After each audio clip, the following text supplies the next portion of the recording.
Deus abençoe muito você. Mais um dia, mais uma devocional, mais um tempo gostoso, precioso, útil, onde nós temos contato com a palavra de Deus e principalmente um tempo para Deus, de lermos a palavra, estudarmos a palavra, meditarmos na palavra e termos aquele tempo gostoso de oração.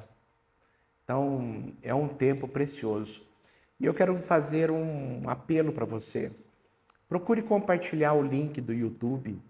Sempre que você assistir, põe nos seus grupos, porque se tem servido para você, se tem ajudado você de alguma forma, as explicações, os textos que nós temos feito, essa devocional, procure abençoar outras vidas, tá? E é muito importante também que você sempre deixe o seu comentário, porque isso dá mais engajamento no YouTube e mais pessoas ouvirão a palavra de Deus e é o nosso desejo. O desejo é que a palavra se espalhe e alcance o maior número de pessoas possível. Então vamos lá. Hoje nós vamos ler o capítulo 5 de Mateus e vamos entrar no Sermão do Monte.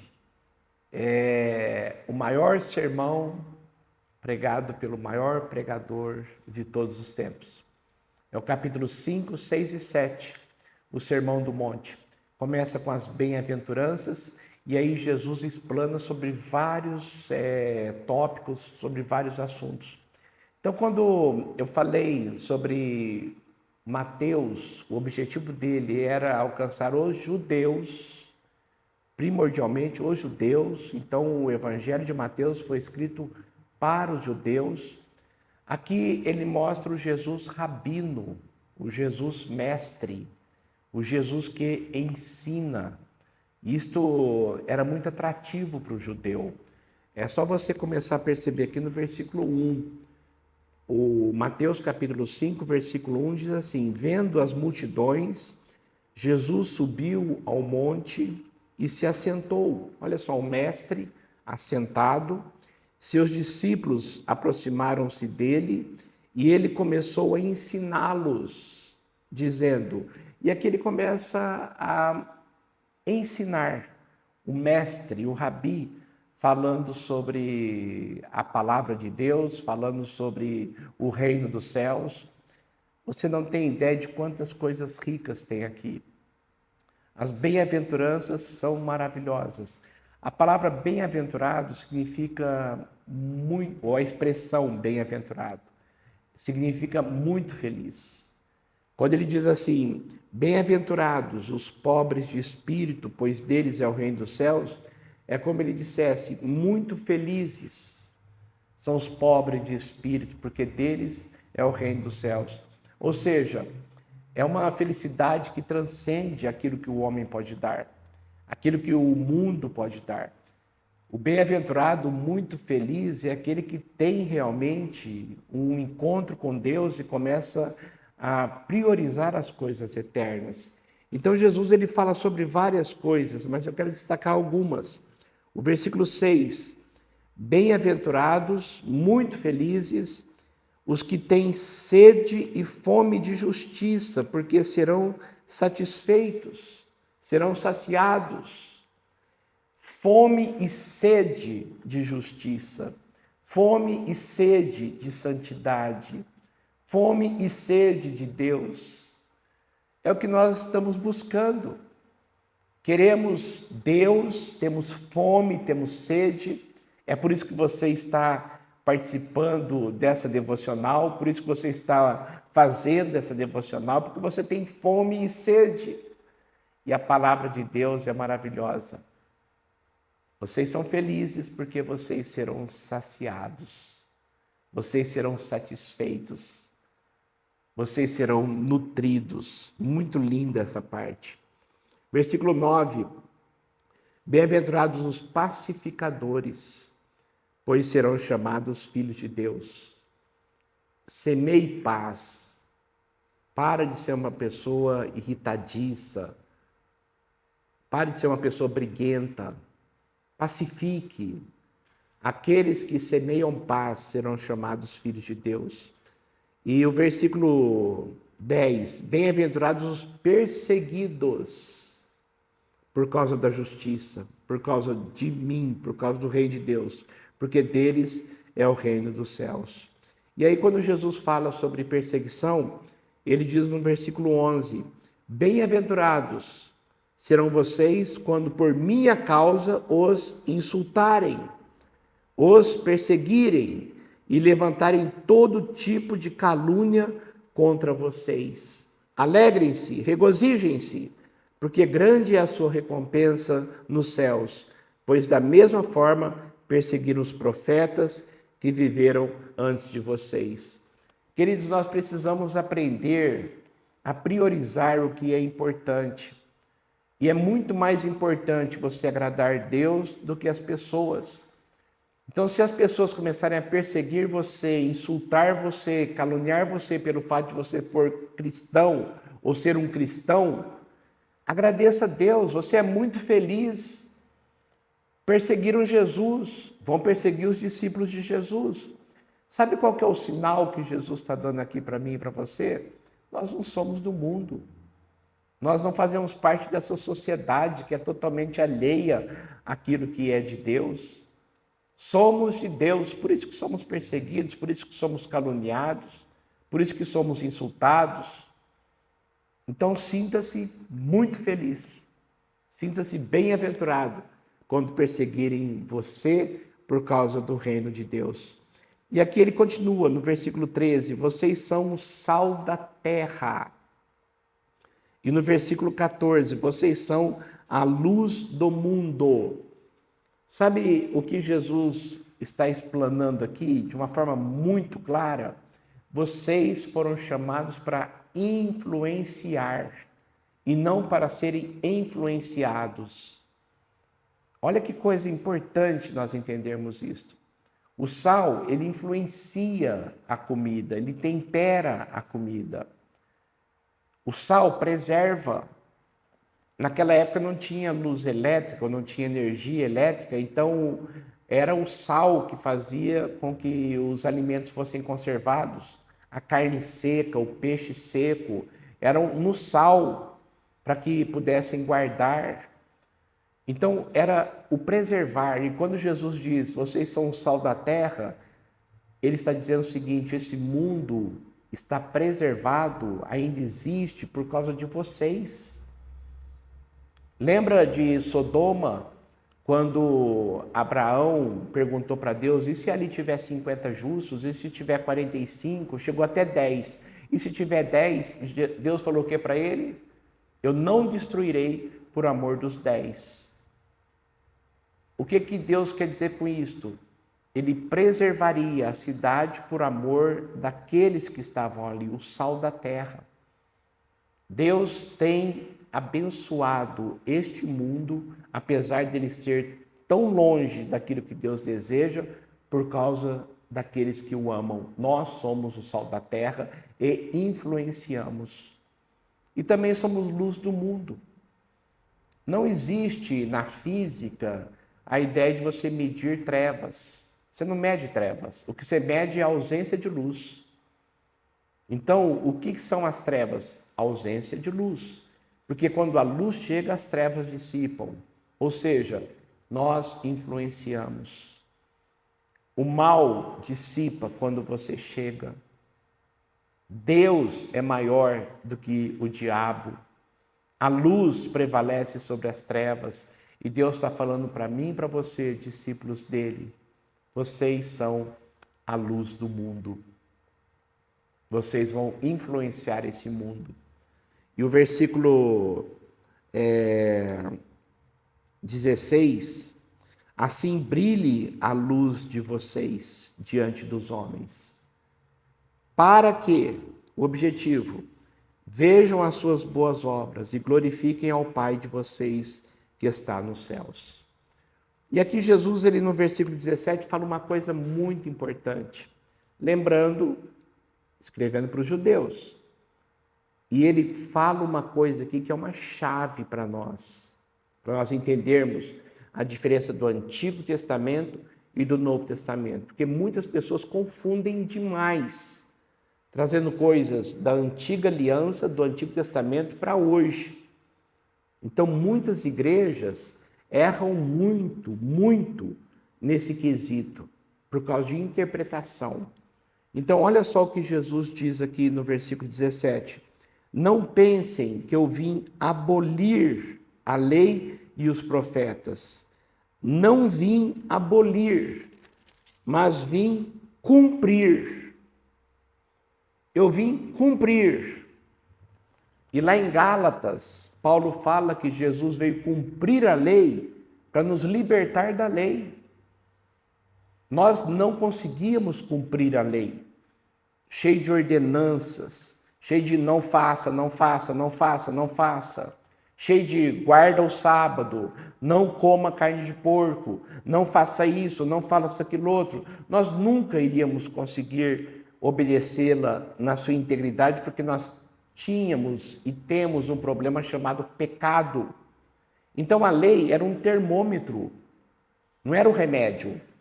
Era um termômetro para dizer para mim e para você, você está com febre, você está muito doente, você vai morrer. E quando eu olhava para a lei e via a minha incapacidade de cumpri-la, de obedecê-la, eu olhava para o Salvador, que Deus em todo o Antigo Testamento mostrava. Haverá o Messias, virá o Salvador, virá o Cristo, o ungido. Então, quando Jesus chegou, ele diz, eu não vim abolir a lei, mas eu vim cumprir a lei, para que vocês fiquem desobrigados dela. Então, as leis morais, é lógico que são eternas. Matar no Antigo Testamento é pecado e matar no Novo Testamento é pecado. Roubar no Antigo Testamento é pecado e roubar no Novo Testamento é pecado. Mas só que as leis cerimoniais, todas essas, foram cumpridas em Cristo. Por que nós não guardamos o sábado? Porque o sábado exemplificava que nós íamos entrar no descanso de Deus. Olha só que coisa linda. Jesus veio e fez tudo por nós. Cremos nele, descansamos em Cristo a nossa salvação. Não precisamos mais guardar o sábado. Não precisamos mais não comer esse tipo de alimento ou aquele tipo de alimento. Não precisamos mais oferecer ofertas, sacrifícios, morte de animais, porque tudo isto Jesus cumpriu para nos livrar disto. E aí ele dá uma nova conotação, um novo padrão para a lei. E é interessantíssimo quando ele começa a falar sobre as coisas do Antigo Testamento e como que nós vemos hoje, no período da graça, no Novo Testamento. O versículo 21. Vocês ouviram o que foi dito aos seus antepassados. Não matarás. E quem matar estará sujeito a julgamento. Mas, ou seja, lá no Antigo Testamento dizia, não matarás. Mas eu digo a vocês que qualquer um que se irar contra o seu irmão estará sujeito a julgamento. Também qualquer que disser ao seu irmão Racã ou Racá, Racá é uma palavra em aramaico que significa tolo, imbecil, uma palavra de desprezo. Todo aquele que desprezar o seu irmão e chamá-lo de tolo será levado ao tribunal, e qualquer que dizer louco corre o risco de ir para o fogo do inferno. E o que Jesus está querendo dizer com isto? O Antigo Testamento proibia o matar, e Jesus está proibindo hoje o ódio. Porque no seu coração, quando você odeia, você quer que a pessoa morra. Automaticamente você está sendo um assassino. Jesus elevou o padrão. Elevou e muito o padrão. Portanto, se você estiver apresentando a sua oferta diante do altar e ali se lembrar que o seu irmão tem algo contra você, deixe a sua oferta ali, diante do altar, vá primeiro reconciliar-se com seu irmão, depois volte e apresente a sua oferta. Olha que profundo. Quando eu oferto para Deus, quando eu dou meu culto a Deus, quando eu canto para Deus, quando eu oro a Deus, qualquer ato de culto que eu tiver, Se eu souber que tem alguém contra mim, eu tenho que ir primeiro resolver o problema.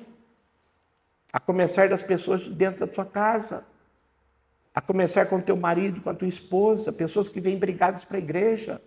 Aprenda a pedir perdão, aprenda a liberar perdão, aprenda a ir atrás, aprenda a consertar a situação. É o que Jesus está dizendo. Não matar. E agora ele está dizendo, não odeie, que é praticamente a mesma coisa. O padrão elevou. O padrão do Novo Testamento é outro, elevou. O adultério, olha como eleva também o padrão. Vocês ouviram o que foi dito, não adulterarás. Mas eu digo, qualquer um que olhar para uma mulher e desejá-la, cobiçá-la, já cometeu adultério com ela no seu coração. Olha que coisa profunda. Eu adultero com a minha mente. Só se eu cobiçar uma pessoa. É por isso que você tem que tomar cuidado com a pornografia. É por isso que você tem que tomar cuidado com os teus olhos. Por isso que ele diz aqui, se o teu olho fizer pecar, arranca-o e joga fora. É melhor entrar nos céus sem um olho do que ser lançado com 2 olhos no inferno. Ele não está falando de forma literal, como arrancar o olho, arrancar a mão, arrancar o pé. Ele está dizendo, tire da sua vida aquilo que te atrapalha. Tire da sua vida aquilo que está impedindo você agradar a Deus. O versículo 31, sobre o divórcio. Aquele que se divorciar de uma mulher deverá dar carta de divórcio. Foi dito isto. Mas eu digo que todo aquele que divorciar da sua mulher, exceto por imoralidade sexual. Isso aqui é muito importante. Exceto por adultério. Todo aquele que se divorciar por qualquer outro motivo, faz com que ela se torne adúltera, e quem se casar com ela, com a divorciada, também estará cometendo adultério. Jesus coloca de uma forma muito clara aqui. A questão do adultério libera outra pessoa para se casar novamente, libera aquela pessoa diante de Deus.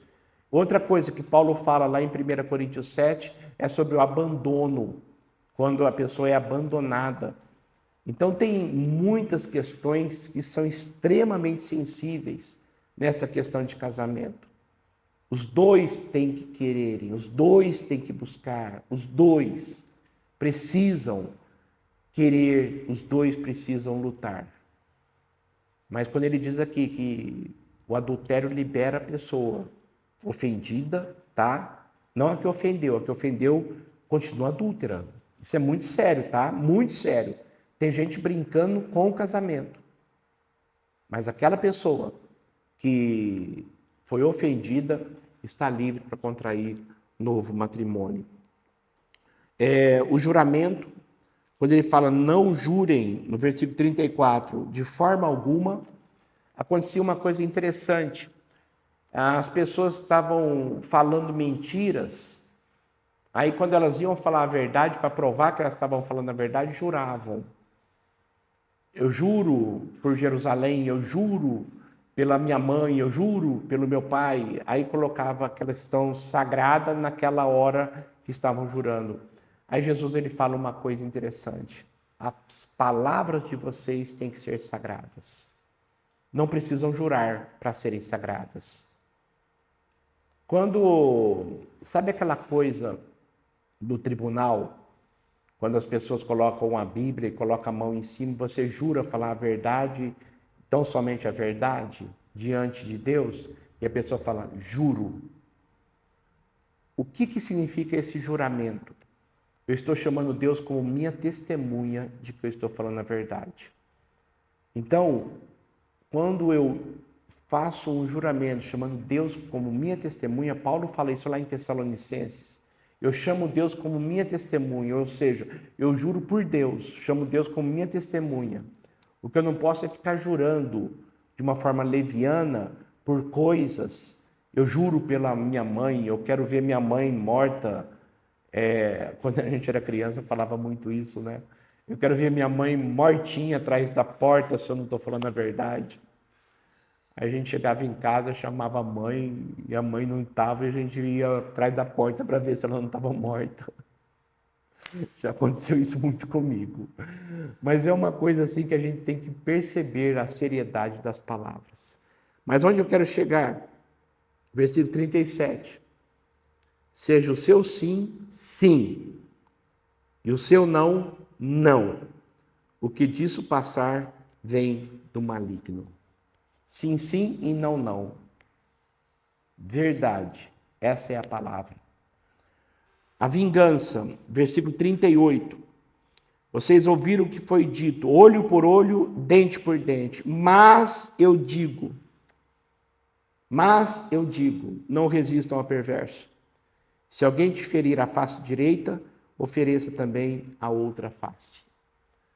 Se alguém te obrigar a andar 1 milha, caminhe 2 milhas, ou seja, não revide. Eu quero que você preste atenção sobre a face direita. Tem uma coisa interessante aqui. Geralmente as pessoas são destras. Geralmente as pessoas usam o braço direito. Quando eu bato numa pessoa, presta atenção nisso. Quando eu bato numa pessoa, geralmente, pelo fato de ser destro, eu atinjo o lado esquerdo dela. Aí Jesus fala assim, se alguém te ferir a face direita. Por que ele está dizendo isso? Isso aqui é muito interessante. Quando eu bato assim, e quando eu bato assim, isso aqui é insulto. Você já viu em várias vezes, vários filmes, o insulto. Quando eu bato assim, eu bato para ferir fisicamente. Quando eu bato assim, é como se eu estivesse insultando a pessoa. Então é muito mais do que o bater, é questão de insulto. Se alguém te insultar, não revide. Se alguém te insultar, não insulte de volta. Se alguém mentir contra você, não minta contra ele. Se alguém tiver raiva de você, não tenha raiva dele. Para que você se torne filho de Deus. Jesus não revidou. Jesus foi insultado e não revidou com insulto. Somos filhos de Deus. Precisamos aprender o que é um padrão novo para as nossas vidas. Versículo 43.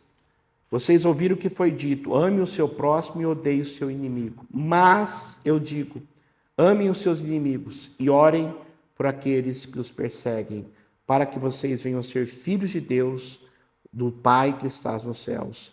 Agora o 46, se vocês amarem aqueles que amam, ou aqueles que os amam, que recompensa vocês receberão?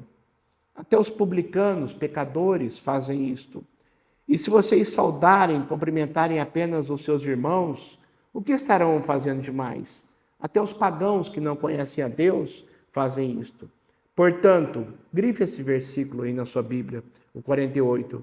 Sejam perfeitos, sejam separados, sejam santos, sejam perfeitos como perfeito é o Pai Celestial de vocês. Tenham o DNA de Deus na sua vida. É isso que quer dizer. Ame aqueles que te odeiam. Eu não consigo. É por isso que você precisa de fé, de oração e não se acomodar com o estado que você está. O padrão de Deus não é um padrão do mundo melhorado. É um outro padrão totalmente diferente e muito, muito, muito mais alto. E se eu quero ser de Deus, eu preciso entender isso. Porque se eu amar aqueles que me amam, o ateu faz isso. As pessoas iníquas fazem isso. Bandidos fazem isso. Mas eu sou diferente. Eu sou filho de Deus. Deus nos amou, sendo nós pecadores. Somos filhos de Deus. Medite nisso. É uma hora de pedir perdão, é uma hora de pedir ajuda, é uma hora de se humilhar e dizer, Senhor, o teu padrão é muito elevado. É por isso que eu preciso de um Salvador. É por isso que eu nunca iria conseguir cumprir essas coisas. Por isso que Jesus cumpriu, para me dar forças para cumprir pelo poder do Espírito Santo. Deus abençoe muito a sua vida. Vamos orar. Senhor, eu quero agradecer pela tua palavra, pelo padrão que o Senhor nos dá. Nos ajude a sermos cada dia melhores. Nos ajude a sermos cada dia mais parecidos contigo. Somos filhos do Senhor. e queremos influenciar esse mundo e não ser influenciados por ele. Abençoe-nos com a tua graça, com o teu poder e com o teu amor, em nome de Jesus. Amém e amém. Deus abençoe muito você. Amanhã vamos continuar o Sermão do Monte, tá? Amanhã vamos ver o capítulo 6, que é fantástico. Muita coisa Deus vai ensinar a você. Muita coisa. Deus abençoe muito e até a devocional de amanhã. Eu espero você.